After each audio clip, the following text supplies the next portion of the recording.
Depois de conquistar o título carioca de 1923 com uma campanha impecável e uma equipe recheada de jogadores negros e brancos das camadas populares, o Vasco começava a escrever um novo capítulo do futebol brasileiro. O Rio de Janeiro, na condição de capital federal, servia de vitrine.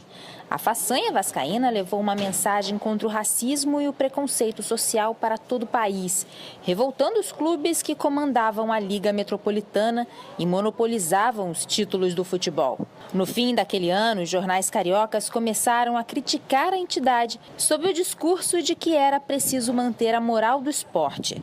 Nos primeiros meses de 1924, os clubes das elites romperam com a Liga Metropolitana e criaram a Associação Metropolitana de Esportes Atléticos, a AMEA, cujos fundadores foram América, Bangu, Botafogo, Flamengo e Fluminense. O Vasco da Gama foi convidado para fazer parte da nova liga, mas com algumas condições. Dentre elas, a exclusão de 12 de seus jogadores considerados pela AMEA como indivíduos despossuídos de condições morais para a prática do esporte. O Estatuto da AMEA tinha como um de seus principais objetivos impedir que clubes montassem equipes competitivas com jogadores das camadas populares. Para isso, permitia que se exercesse um poder de exclusão de forma extremamente preconceituosa, baseando-se no critério do analfabetismo e das condições de natureza da profissão dos atletas. O então presidente do Vasco, José Augusto Prestes, decidiu por não excluir os jogadores vascaínos. A negativa representou o repúdio total da entidade ao racismo e ao preconceito social. O futebol carioca ficou dividido. De um lado, o campeão da cidade, do outro, os 4 grandes clubes da AMEA. As multidões continuavam a comparecer aos jogos do Vasco. Retornando para a Liga Metropolitana, o clube conquistou mais uma vez o campeonato carioca, e de forma invicta. Por ser o time que somava mais pontos nos últimos 3 anos, o Vasco ganhou a posse definitiva da Taça Constantino. Neste mesmo ano de 1924, impulsionados pela tentativa dos ditos grandes clubes em enfraquecer o Vasco, os dirigentes vascaínos já debatiam seriamente a compra de um terreno para a construção de um estádio próprio, enxergando como meio de obter total autonomia para o clube. Em defesa de sua política de seleção de jogadores sem quaisquer discriminações e no intuito de se ver livre dos onerosos aluguéis de estádios, no dia 28 de março de 1925, o Vasco assinou uma escritura de compromisso de compra e venda do terreno, onde seria erguido o Estádio Vasco da Gama. Ao verem que, mesmo fora do campeonato organizado pela Associação Metropolitana, o Vasco da Gama mantinha-se forte, os clubes daquela liga não encontraram outra solução senão convidar novamente o Gigante da Colina para fazer parte dela. Dessa vez como clube fundador, contando com todo o seu elenco. Uma batalha havia sido ganha, mas a guerra seria vencida em 1927. Adquirido o terreno para a construção do estádio em 28 de março de 1925 e tendo pago a sua última prestação em 6 de outubro, os dirigentes vascaínos hastearam o pavilhão do clube no local do futuro estádio, no dia 20 de dezembro daquele ano. Após esse esforço inicial, era preciso angariar recursos para o erguimento do estádio. Iniciava-se uma campanha histórica para a construção da Casa Vascaína.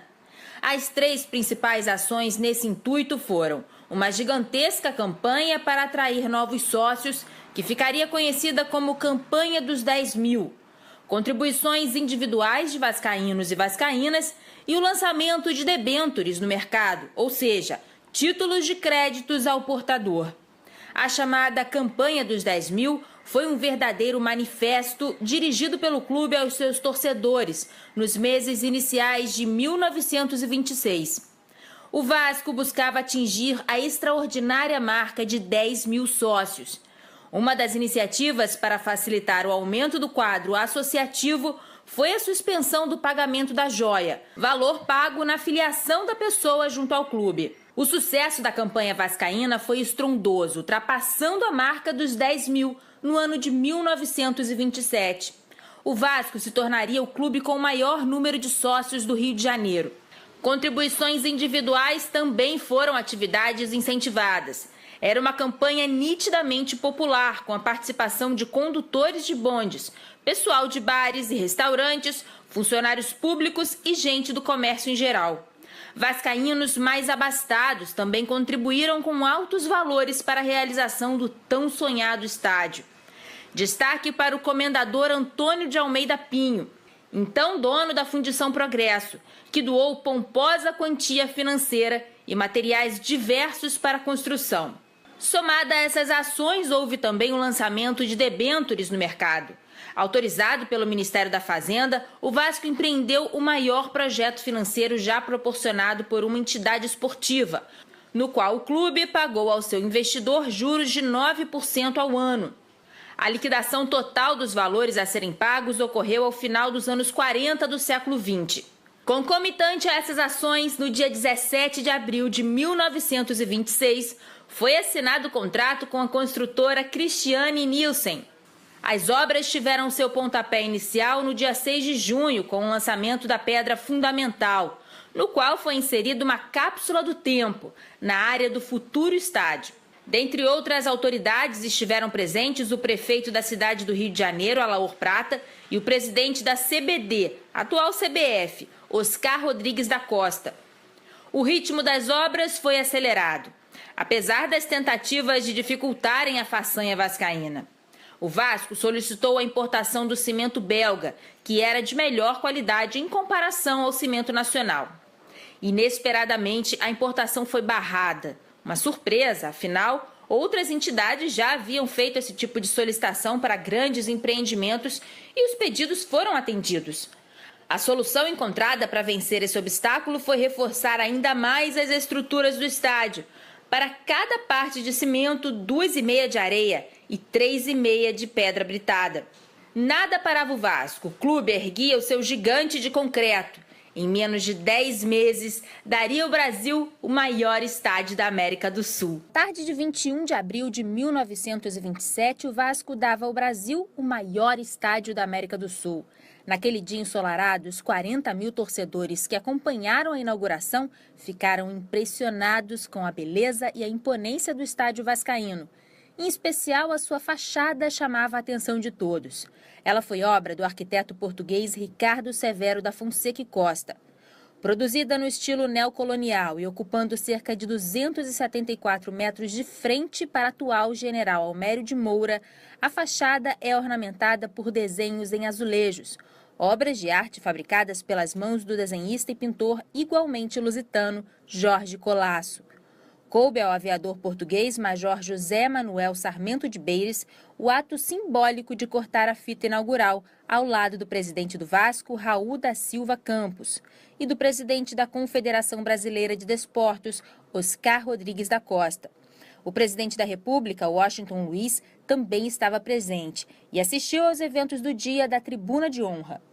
A partida de futebol da inauguração, disputada pelo Vasco contra a equipe do Santos de São Paulo, significou pouco se comparado ao que representava aquele marco histórico. O Vasco, em resposta àqueles que queriam diminuí-lo e enfraquecê-lo, e igualmente em resposta àqueles que gostariam de ver o futebol marcado pelo racismo e pelo preconceito social, fez surgir um verdadeiro templo do povo. O estádio, além de jogos do Vasco, passou a receber partidas de outros clubes e da própria seleção brasileira. Com a sua história de fundação singular e a sua utilização ao longo do tempo como palco de grandes manifestações populares e marcos importantes para o país, a Casa Vascaína escapou da serventia tradicional de arena esportiva e se colocou, no decorrer de sua gloriosa existência, como parte da história política, social e cultural brasileira, tornando-se um verdadeiro patrimônio nacional. No estádio vascaíno, Getúlio Vargas assinou a lei que instituiu o salário mínimo em 1940 e anunciou a instalação oficial da Justiça do Trabalho no Brasil em 1941. Em eventos como a comemoração do Dia da Independência, o maestro Heitor Villa-Lobos regia corais orfeônicos com milhares de jovens e crianças de escolas públicas e privadas do Rio de Janeiro. A Tribuna de Honra teve a presença de outras figuras importantes da política nacional, como Luiz Carlos Prestes, Juscelino Kubitschek, Eurico Gaspar Dutra, João Goulart, entre outros. Na Casa Vascaína também foram realizados desfiles de escolas de samba, shows de bandas internacionais e grandes eventos religiosos. Em São Januário, os vascaínos e vascaínas já riram, choraram, se alegraram e sofreram. O lendário estádio completa 90 anos em plena forma e pronto para muitas outras batalhas e títulos que estão por vir. De forma um tanto quanto sarcástica, o tempo nos reservou uma grata surpresa na contemporaneidade. 90 anos se passaram e somos nós que podemos nos orgulhar de dizer que, dos clubes grandes do Rio de Janeiro, o único a ter estádio próprio, com condições de receber partidas oficiais de futebol, é o Clube de Regatas Vasco da Gama.